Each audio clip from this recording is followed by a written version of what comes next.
What's up? Welcome back to part 2 of the Buick Regal stereo install.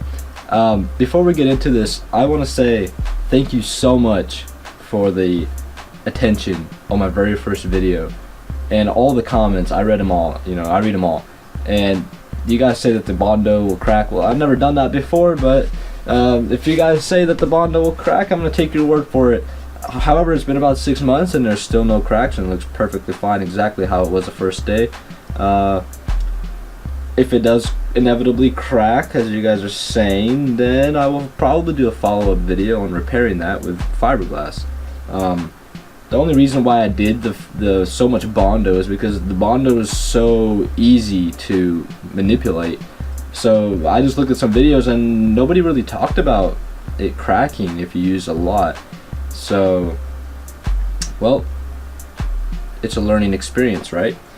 The other thing is, I want to say, if you have a project in your mind and you know you want to do it, and you see it in your head and you know you can do it, don't let anyone talk you out of it.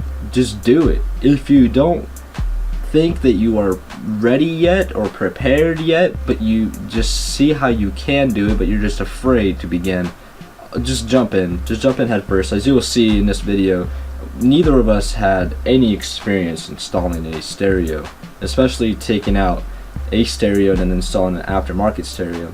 I have installed a sub in my car before, so I did have some basic knowledge, and I also did a stereo in a boat, but that's different than a car. On a boat, it was just speakers and a head unit. It's super simple.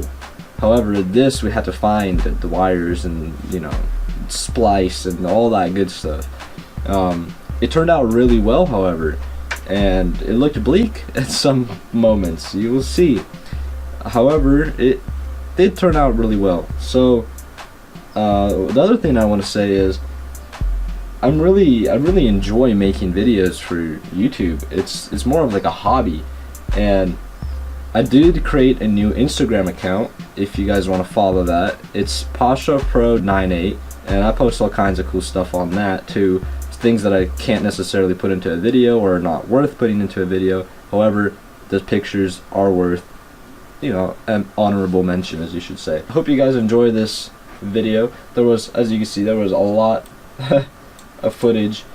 But I've worked it all down in under 25 minutes. So, hope you guys enjoy this. We have finally gotten somewhat our stuff together to complete this project. We ran into a lot of issues. We decided to put a whole new stereo system in it, and along with that came a lot of other stuff. And we had terminal cups, and we ended up losing them. So, can't freaking find the terminal cups anywhere. We might end up finding them later on or something, but for now, we do not have terminal cups. What are we working with?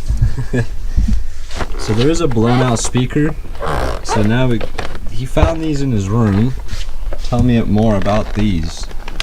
They look pretty lit, Yep. They might work. Yep. If anybody knows this company, maybe they're probably good. I don't know. He just found them in his room, and we're gonna try to stick them in this car. Here's a radio he took out of some other car that he had. Yeah. Kind of old, but it'll work. Again, terminal cups, line out converter. This is an antenna adapter. Then we got our stock harness adapter, the radio adapter. So we're gonna have to stick this and this together, then it'll be together. And then this pretty much just plugs right into the stereo, and then this plugs into the car's stock adapter, and hopefully it works. Who knows what that is? This is to hold the stereo in. Yeah, It's like a thing that goes around it. yeah. So this is what we're working with, and we want to put the stereo in first. So we got to figure out our wiring. That's the main thing right now. Is it hot? It's pretty hot right here. The sun is like baking us. Can I just close the garage door a little bit? Yeah, you should totally close the garage door a little bit. Here, you can even see. So far, what we got going on here. So we took the dash off. Yeah, so we took the dash off. And to do that, there's a little screw over here where you take the little fuse box plate out. There's a screw right there here. And then you basically just start running your thing along the side and popping the pins out. Yeah, it comes out pretty easy. It's pretty simple. You just gotta put the steering wheel down. There's plenty of videos on YouTube how to do it. Yeah. This part is like the easy part. If you can't figure this part out, then, well, rest in peace. So there's a stock radio. You just gotta pull these screws out right here. Then the whole thing will come out, and then we'll see what we're working with. Wanna open this?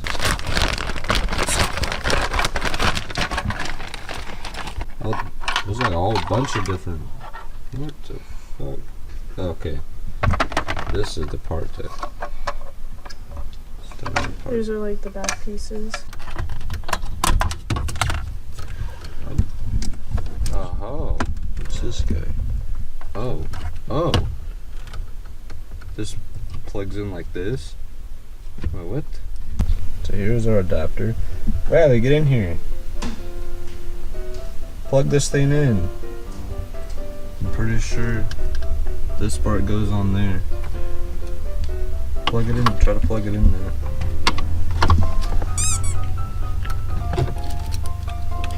You cut this and then wire it into there. What? I'm pretty sure. No, that's what I was hoping, that this would plug into the stock harness. Okay, we're back. After about like a couple hours, we kind of just got completely discombobulated after that harness thing isn't gonna work, obviously. So we just tossed it to the side and completely ripped all this shit apart. Spent some time on the internet and found out the first time I'm gonna try to make this work. This car does not have a remote. A 12-volt ignition wire is actually what it should be called. It does not have that from the ignition switch. So in order to make this work, it's going to be kind of oaky, but we're just going to put a switch, a manual switch for the radio. So you just have to turn the radio off with this switch. We'll probably stick it in here somewhere, you know, just somewhere in there. What I ended up finding here is that these wires, this wire right here, orange, is constant 12-volt power. These wound up wires right here, just four sets, yeah. See how it's wound around itself? These, and these. So there's 4 wires. So these are the speaker wires. These are the speaker wires. All of these that I have no idea where they go to. They don't do anything. And then we got ground. And this is 12-volt power. I already said that. And then we have another random wire here. The thing I'm currently stuck on is how do we get the factory inside the car amplifier to turn on so that we're not playing music through our head unit amplifier, because that thing cannot handle it. There's 2 violet wires, and these are supposed to, either one of these is supposed to turn on the amplifier. So this is like a remote turn on for the amplifier. I don't know which one, but one of these do that. And then of course, there's this random plug. I don't know what this does. This has 2 wires in it. I don't know what that does. I haven't even seen anything on the internet about that. We got our antenna plug. This works. We played radio music through it as well. And then we got this cluster right here. And I feel like some of these have got to be the signal that go to the amplifier, so the amplifier knows what to play. Which ones? I don't know. We're gonna have to do some more research and figure it out. It's coming along though. At one point it looked very bleak, but now we have hope. So I just gotta go ahead and wire all these speaker wires up to the stock speaker wires there. And yeah. Okay, we're back. Okay, so I wired up all of the speaker wires. There's ground wire, speaker wires, And now, this is our hot wire right here. I got a switch. I got a normal, you know, just a rocker switch. And we're pretty much just gonna rig it to where it's just gonna hang out here. And we could turn the switch on and off, or turn the radio on and off. So, I think we're gonna need a longer wire for that. So, hold this over here a little bit. Alright, so right now, because there's no ignition switch turn on, we got this. We got this switch. So, should show them the wizardry here. I just put one wire directly to the 12 volt right here, and then ignition switch wire goes to the switch and then goes to the 12 volt. So we have constant 12 volt, and now we have switched to 12 volt. So what happens when you turn on the switch 12 volt? Oh. And then what happens? Oh. Oh. And then what happened? Oh. Oh. What the hell did you do? Bro. I touched it right there and it fucking fucked off. No! What? Yeah. Fuck. That's the hot to the fucking dude. Oh no. Oh no. There's a fuse right there. Oh. There's a 10 amp fuse. It might have fried that. If we're lucky. Pull that off, dude. Yeah, I did not consider that being a thing. Oh fuck. Is the fuse fucked? No. I don't know. There might be a fuse inside. I don't think that's broken. That does not look burnt.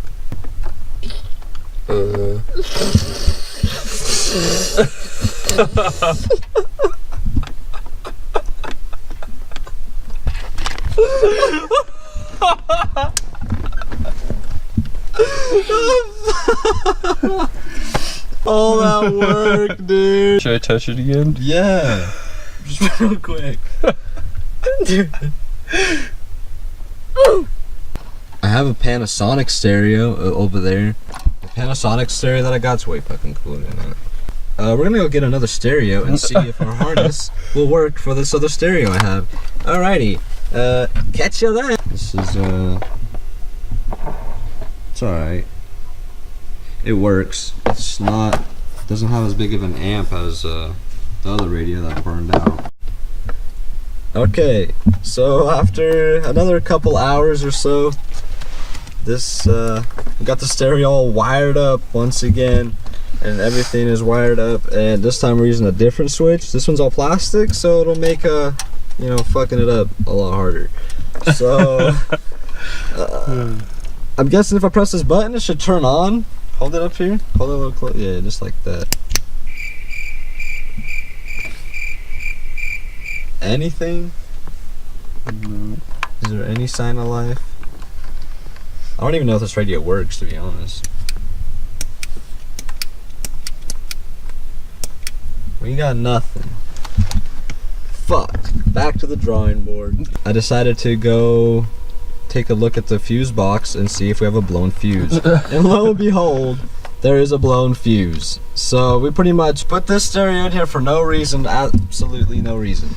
The other stereo is fine. Now, if I press this button, please work. Yeah, oh my god, thank god, that took forever. There you go, it's working once again. Yeah, we've got this cool different button now, because this one doesn't have a metal on it, so it's a little harder to ground it out now. So, heck yeah, win-win. Plus, I think Riley will like this better. It's more high-tech, he's got a USB plug on it. It's pretty dope. So we got it all in there, and I took a big old drill bit, and I drilled a hole right there, and I stuck the switch through it. So now, we press this little hidden switch. Couple seconds, it lights up, everything works, and you can play some music. There you go.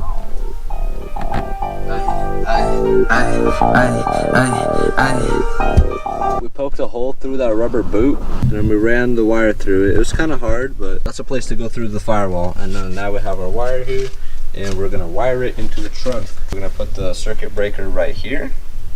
Let's go straight to the power. And that's it. Then we'll have power to the trunk.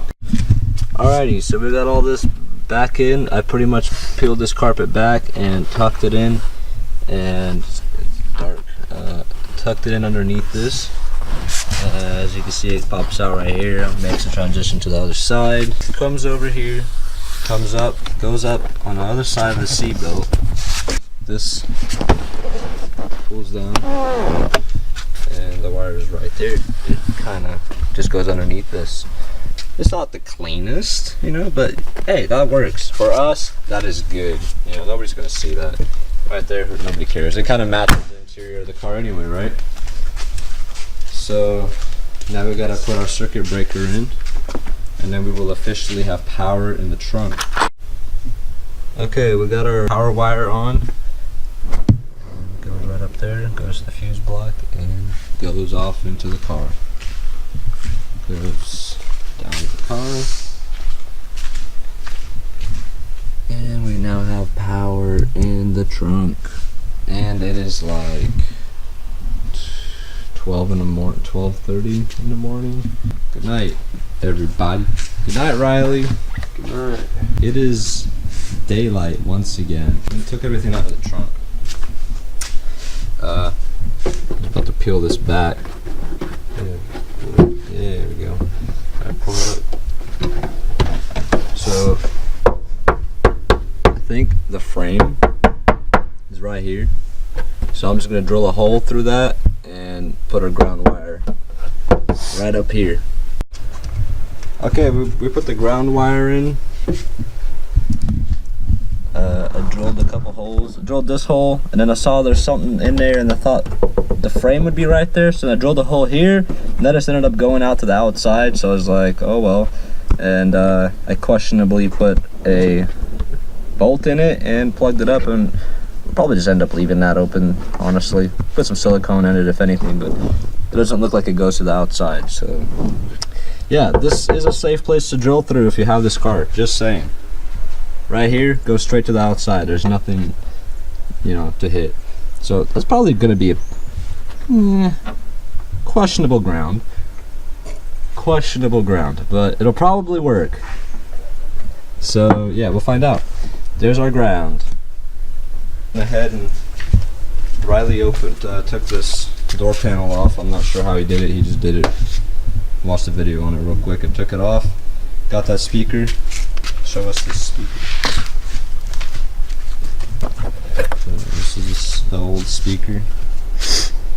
We are gonna unsolder the factory connector from this speaker and put it onto the new replacement speaker.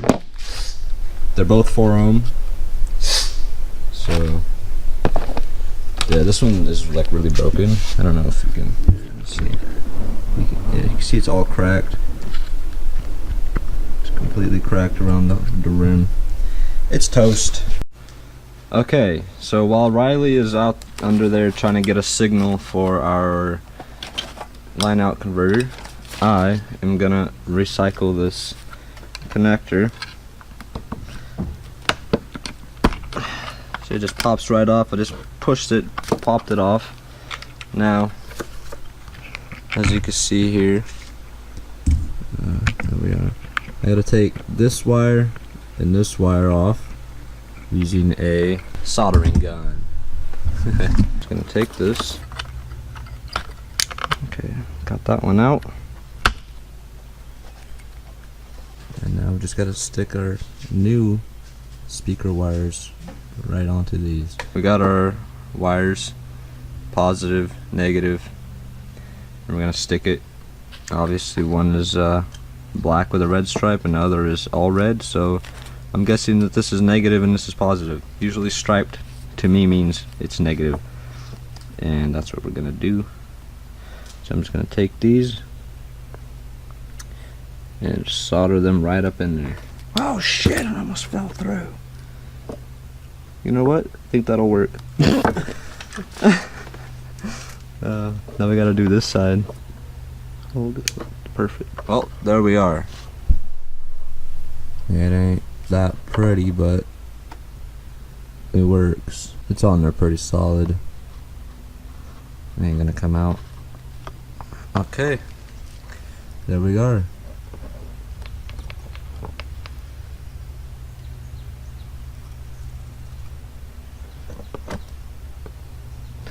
That's it. And then this plugs into the stock harness on the car. And then this goes to the tweeter. That's all there is to it. Is that one? Yeah. Alright, anyway, it fits. You just gotta put the screws in and then we'll see if it works. Okay, I'm laying in the trunk right now. And I've got the line out converter here. So there's 2 channels. You don't really need 2 channels if you're just playing subs.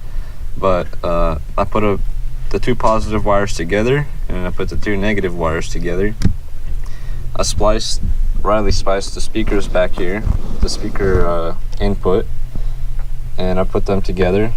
So the darker color is negative and the lighter color is positive, and all you do is stick negative to negative and positive to positive, and then you have an RCA output of whatever this speaker is playing.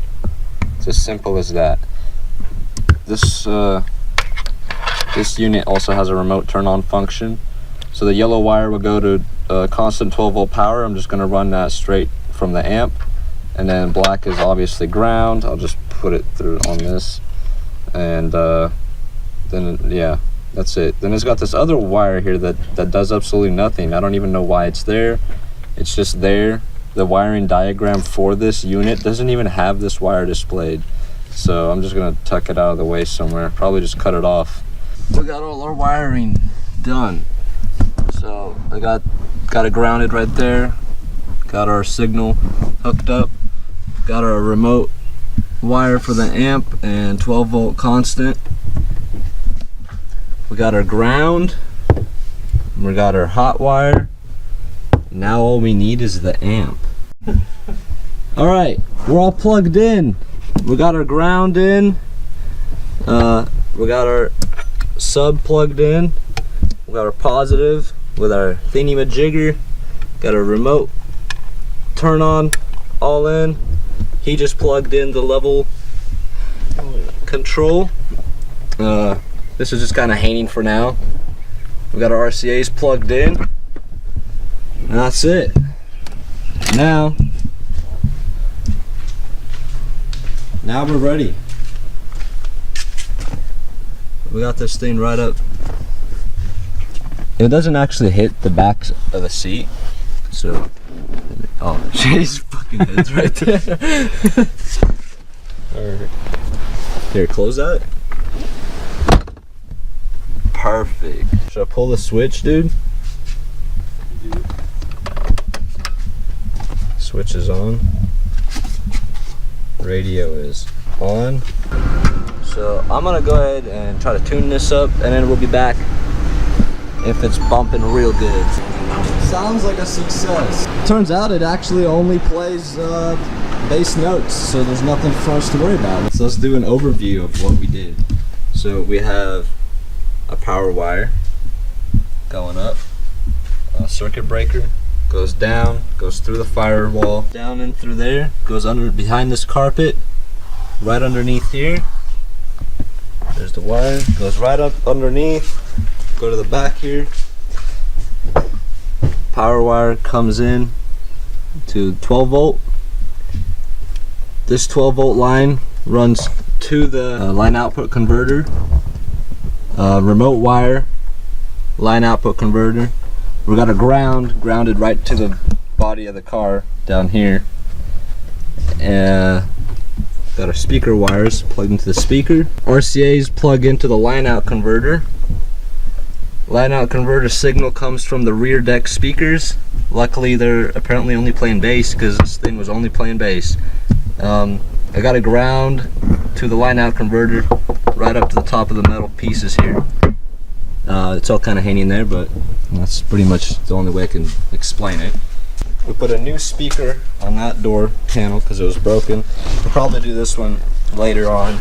That one's still good, so we're not really messing with it. We put an aftermarket head unit in. We put a switch to turn it on, and that's it. Everything works. It's as simple as that. Here's our boo-boo. These are gonna be the bass dancers.